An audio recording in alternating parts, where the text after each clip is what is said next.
Hello student, in this lecture we learn class 8 subject English and topic name The Two Gentlemen of Verona. The Two Gentlemen of Verona is a small story. So start with us. Before start us, I ask you some question.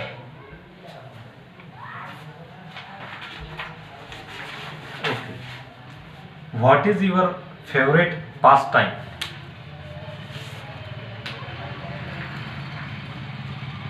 Okay. Next question. Do you read books for entertainment?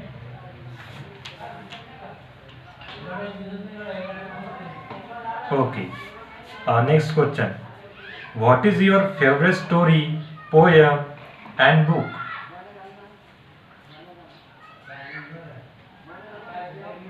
Okay. Next question. What role do books on the lives of great people play? Okay. Next question. How can we decide if a story is average, good, and excellent? Okay. So let's start us. The story name The Two Gentlemen of Verona म्हणजेच वेरोनामधील दोन सद्गृहस्थ. The Two Gentlemen of Verona. A.J. Cronin has a very well carved the idea of selfless help and explained the importance of dedication towards relationship in this story.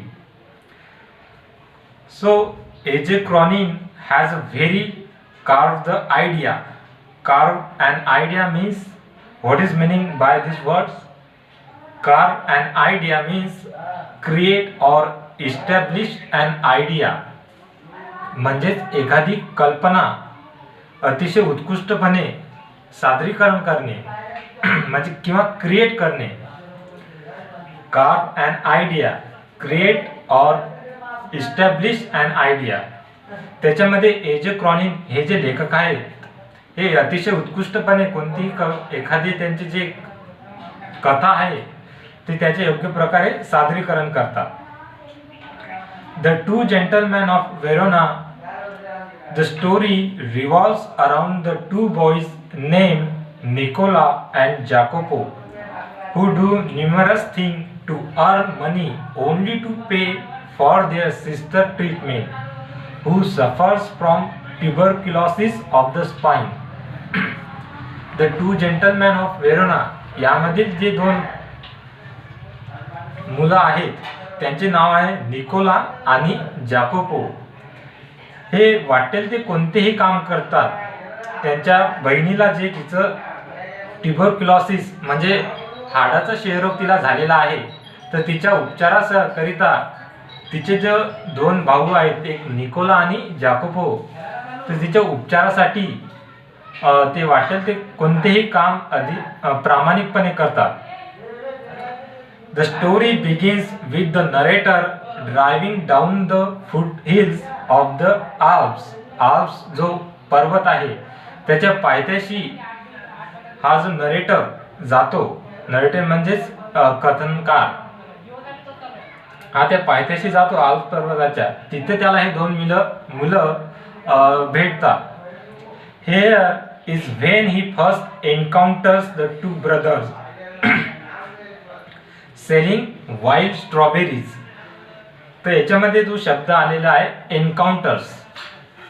तर एन्काउंटर्सचं जे meaning आहे म्हणजेच meet face to face unexpectedly म्हणजे अचानक एखादा मित्र किंवा मैत्रीण आपल्याला भेटणे किंवा एखाद्याची अचानक भेट होणे त्यालाच एन्काउंटर असे म्हणतात. एन्काउंटर मीन्स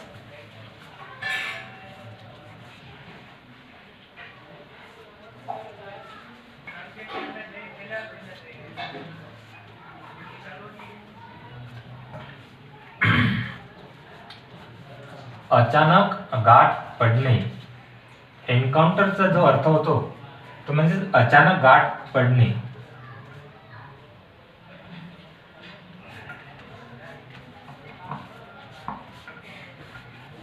म्हणजेच meet face to face unexpectedly. Even after the drivers forbids the narrator to buy the wild fruits, he buys the biggest basket and drives towards the town. This scene emphasizes on the first step of growing intimacy between the narrator and the two boys. हा narrator जेव्हा त्या आज पर्वताच्या पायथ्याशी जातो तर त्याला तिथं दोन मुलं जे जंगली स्ट्रॉबेरी विकताना दिसतात. तर त्यावेळेस नरेटर ती स्ट्रॉबेरी विकत घेण्यासाठी त्या मुलांजवळ जातो. तर त्या कथनाकारचा जो म्हणजे रायटरचा जो एक ड्रायव्हर आहे तर ड्रायव्हर त्यांच्याजवळची ती स्ट्रॉबेरी घेण्यास नकार देतो. पण तरीही लेखक हा त्या मुलांजवळील स्ट्रॉबेरी विकत घेतो. इंटिमेसीची जे मिनिंग होते क्लोज रिलेशनशिप, जवळचे संबंध. त्यानंतर next day the boys are found shining shoes in the public square. This amaze the narrator. This is when they reveal the fact that they numerous kind of thing to earn money. Here the narrator is shown to develop a soft corner for them in his heart. He finds them to be innocent, serious, pleasant and earnest. दुसऱ्या दिवशी ती मुलं त्या लेखकाला एखाद्या चौकामध्ये polish करताना दिसतात. पब्लिक प्लेसमध्ये पॉलिश करताना दिसतात. तर त्यावेळेस नरेटर जो आहे तो आश्चर्यचकित होतो. अगोदरच्या दिवशी ती मुलं स्ट्रॉबेरी विकत असतात, नंतर दुसऱ्या दिवशी ती दुसरं काम करताना त्या लेखकाला दिसतात. त्यामुळे लेखक आश्चर्यचकित होतो आणि लेखकाला त्यांच्याविषयी दया येते की या मुलांना आपण काहीतरी हेल्प केली पाहिजे असे लेखकाला वाटते. The boys are very useful to the narrator. They are very willing to satisfy all that the narrator requires. They are also found selling newspaper by the narrator. One stormy night, one day when the narrator asks if he can help them in any, they say they will be very grateful if they get a lift to the nearby village Poleta. Although it doesn't come in the narrator's way, he takes them there. The boys get down in a building and ask the narrator to wait in a nearby cafe until they return within an hour. एका वादळी रात्रीमध्ये त्या लेखकाला ती मुलं newspaper विकताना दिसतात. तर त्यावेळेस लेखक त्या मुलांना विचारतो की तुम्हाला काही हेल्प पाहिजे असतील तर तुम्ही मला सांगू शकता. त्यानंतर ते मुलं त्या लेखकाला म्हणतात की आम्हाला जवळच्या गावामध्ये जायचं आहे, त्यामुळे तुम्ही आम्हाला सोडून देऊ शकता का. त्यावेळेस लेखक त्यांना त्यांच्या ठिकाणावर सोडून देतो. Eagerness leads the narrator to follow the boys to a place which is actually a hospital. On peeping through a room led by a nurse, he realized that boys are talking to a girl who resembles them. इथे resembles याचा जो अर्थ होतो have a similar appearance म्हणजे एकसारखेच. He does not feel like intruding and thus asks the nurse the detail about the boys.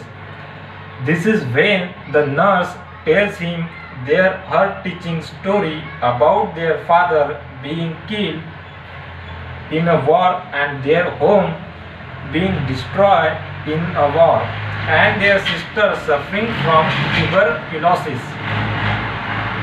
The brother lives in a shelter and literally starve only so that they can pay for their sister treatment. ज्यावेळेस लेखक त्या मुलांना त्यांच्या ठिकाणापर्यंत घेऊन जातो. तर ते मुलं एका हॉस्पिटलमध्ये जाताना लेखकाला दिसतात. तर उत्सुकतेने लेखक त्या मुलांचा पाठलाग करतो. तर त्यावेळेस ती मुलं त्या एका रूममध्ये जातात आणि तिथे एक मुलगी असते. ती मुलगी पण त्या मुलांसारखीच दिसत असते. तर लेखक तिथल्या नर्सला विचारतो की हे मुलं कोण आहेत आणि मुलगी कोण आहे त्यांची. त्यावेळेस तिथली जी नर्स त्या लेखकाला त्यांची एक स्टोरी सांगते की या मुलांचे जे वडील आहेत ते युद्धामध्ये शहीद झालेले आहेत. त्यामुळे त्यांच्यावर एक संकट आलेले आहेत आणि त्यांच्या बहिणीला ट्युबरक्युलोसिस म्हणजे क्षयरोग झालेला आहे आणि तिच्या उपचाराकरिताच ही मुलं रात्रदिवस कष्ट करत असतात. So keeping a secret and helping their sister, they have shown that war has not shaken their spirit. They are noble and gentle and great human beings in their own special yet subtle way.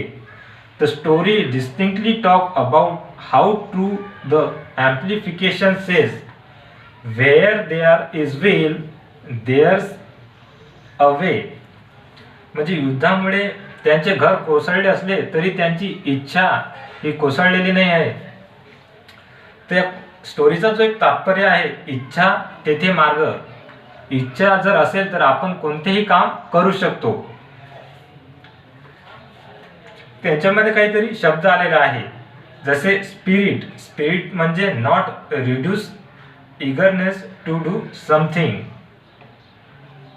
Subtle म्हणजे difficult to find out एखादी गोष्ट शोधण्यास कठीण जाणे. Distinctly म्हणजे clearly. Amplification means focus on statement.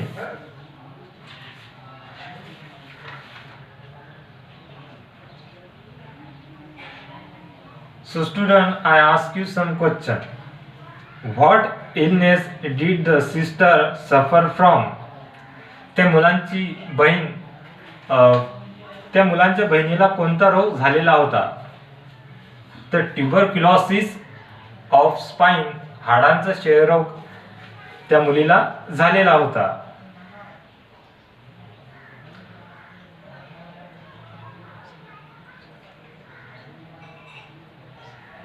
What was the touching story told by the nurse? ती nurse त्या लेखकाला कोणती गोष्ट सांगते? ते एका युद्धामुळे या मुलांचे वडील हे शहीद झालेले असतात.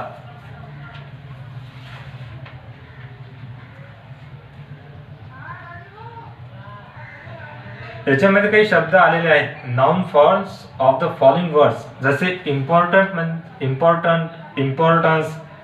डेडिकेटचं डेडिकेशन, ट्रीटचं ट्रीटमेंट आणि नरेटचं नरेशन.